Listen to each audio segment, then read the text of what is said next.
Infidèle épisode 123, l'épisode commence, Paris arrive chez Mishti. Elle lui demande de quoi elle a parlé à Rohan, il ne répond plus à ses appels. Mishti prend un roman et fait semblant de le lire. Paris demande si Rohan allait bien quand ils étaient ensemble. Mishti répond qu'il allait bien. Mishti pense qu'elle-même s'inquiète pour Rohan, il était si proche et s'éloigne maintenant d'elle. Elle se montre polie avec Paris et dit qu'elle ne sait pas où se trouve Rohan. Radhika arrive et demande à Paris de s'inscrire au cours de yoga. Sukmani a déjà payé ses frais et elle risque de ne pas bénéficier de la réduction de 25% si elle ne s'inscrit pas aujourd'hui. Elle interroge Paris sur Rohan. Paris répond que Radhika elle-même a dit qu'il avait dû reprendre le travail. Ansh apporte la solution du problème de chimie à Tani. Tani la serre dans ses bras et prétend être sa meilleure amie. Elle lui donne alors son devoir de maths. Ansh lui répond que c'est généralement très difficile, qu'elle doit s'entraîner. Tani, agacée, lui dit d'apprendre quelque chose de Robbie. Ansh était prêt à résoudre le problème pour elle. Elle dit à Ansh de le ramener chez lui, mais Ansh insiste pour réviser ensemble. Tani accepte de réviser 1 heure seulement. Mishti était assise devant le miroir, repensant à l'accident.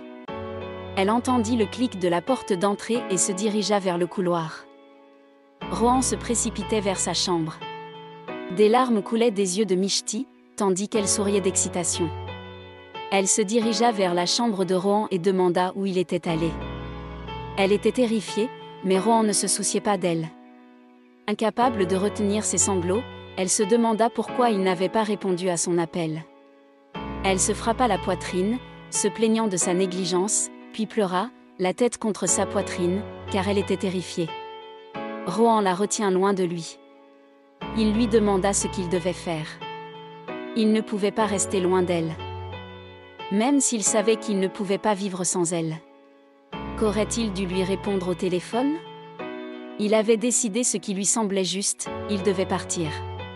Il se retourna pour faire ses valises. Mishti demanda s'il était si facile pour lui de quitter la maison, loin d'elle. Serait-il capable de survivre sans elle ? Lorsqu'il se disputait, il la regardait droit dans les yeux. Lorsqu'il était amoureux, pourquoi ne la regardait-il pas ? Rohan resta silencieux. Mishti précisa qu'il ne pouvait pas répondre, conscient lui-même qu'il ne pouvait quitter la maison, qu'il ne pourrait survivre sans elle. Il ne l'avait pas quittée, même lorsqu'elle avait tort, mais aujourd'hui, elle a raison. Aujourd'hui, elle lui demande de ne pas partir. Les yeux de Rohan étaient remplis de larmes. Il disait qu'elle avait raison, qu'il ne pouvait vivre sans elle et loin d'elle. Que devait-il faire pour apaiser les émotions qu'ils avaient gardées si longtemps au fond de leur cœur ? Comment expliquerait-elle tout cela à Vir alors ? Avant toute tempête, mieux vaut qu'il s'en aille. Mishti dit qu'ils devront affronter cette tempête, elle ne le laissera pas la quitter. Rohan sourit et dit qu'il brûle dans ce feu depuis longtemps. Il ne peut pas la voir avec quelqu'un d'autre. Que doit-il faire ici ? Préparer son mariage, distribuer les cartes et regarder Vir la prendre ? Il ne peut pas faire tout cela. Mishti dit qu'elle n'a pas de réponse à ces questions pour le moment. Il est difficile d'expliquer leur situation, mais elle ne peut de toute façon pas le laisser partir. Ce moment passé avec lui a été le plus précieux de sa vie, la plus grande vérité de sa vie, elle ne négligera ni cet amour ni cette émotion. Elle lui serre le visage et lui dit qu'elle était son rêve, mais qu'il est sa réalité. Tani reçoit un appel pendant ses études. C'était Robbie qui refuse une offre, elle est punie et ne peut pas venir. Elle était excitée par une soirée disco superficielle. Mais n'avait rien à se mettre. Arnaf entre dans la salle et lit l'examen. Tani dit qu'il résolvait un devoir de mathématiques pour le cours de coaching. Arnaf remarque que seul Ansh avait fait cela. Tani dit à Arnaf de partir, car c'est son premier jour de travail. Arnaf donne un rapide conseil à Tani avant de partir. Sukmani rentre à la maison et trouve Arnaf en train de partir, puis apporte un yaourt sucré. Elle promet une fête avec du champagne, le téléphone de Rohan sonne et il quitte la pièce. C'était Paris. Paris se plaint de ne pas avoir décroché, de l'endroit où il était. Rohan s'excuse et dit qu'il est chez lui. Paris était au centre de yoga pour l'inscription de Radhika. Paris s'excuse d'être surexcitée et dit qu'elle reviendra, que c'est bon de le revoir. Rohan se retourne et voit Mishti face à lui. Il lui demande ce qu'elle veut, il peut alors se détruire et rester ici, mais que va-t-il se passer?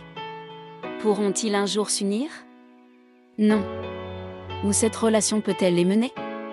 Nulle part. C'est son mariage dans un mois, elle doit se demander si cela en vaut la peine. Non. Il s'en va, Mishti traverse la pièce, nerveuse. Elle pense être engagée envers Vir et devoir l'épouser. Elle est à un moment où elle doit choisir entre l'amour et la justice. Mais comment épouser Vir? Elle aime Rohan. Elle s'est toujours rappelé qu'elle était davantage la fille de sa mère que son père. Comment peut-elle trahir Vir aujourd'hui? Pourquoi s'est-elle rapprochée de Rohan? Pari, debout dans la pièce, dit à Mishti qu'elle est la fille de son père. Elle peut exprimer son amour et lui dire tout ce qu'elle a sur le cœur. Mishti demande à Pari ce qu'elle veut dire. Pari lui rappelle qu'elle a toujours blâmé Buddy pour tout ce que Molly a dû endurer, qu'elle tenait sa mère pour responsable de la vie ruinée de Molly. Elle a dû endurer une immense souffrance. Aujourd'hui, Mishti fait de même.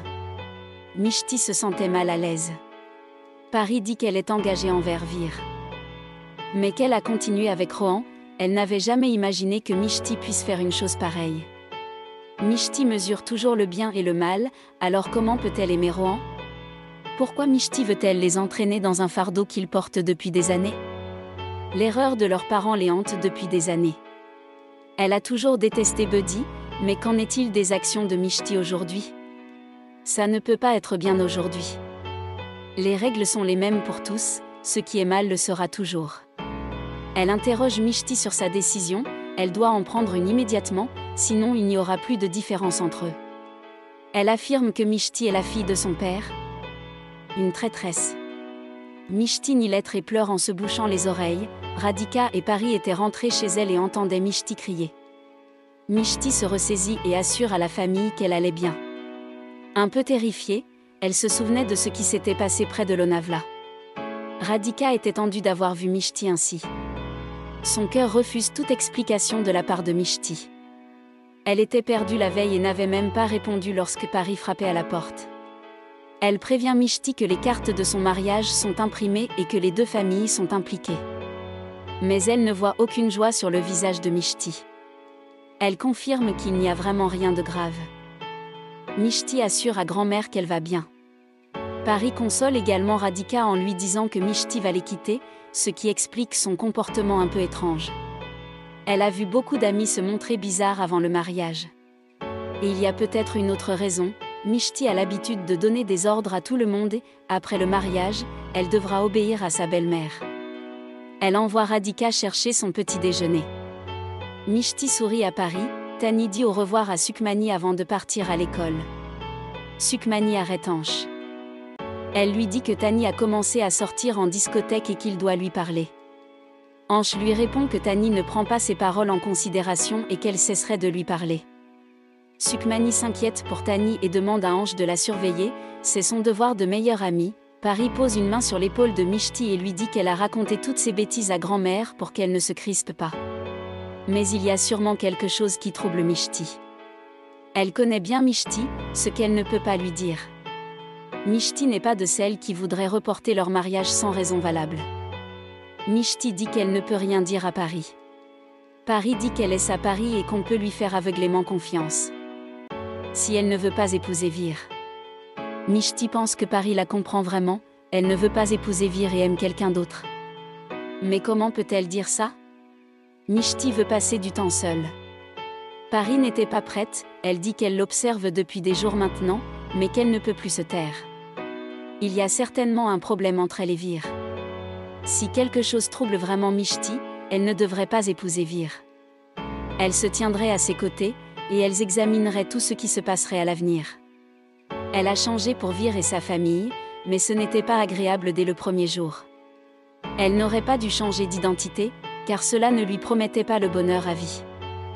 Elle dit que Mishti est extrêmement gentille.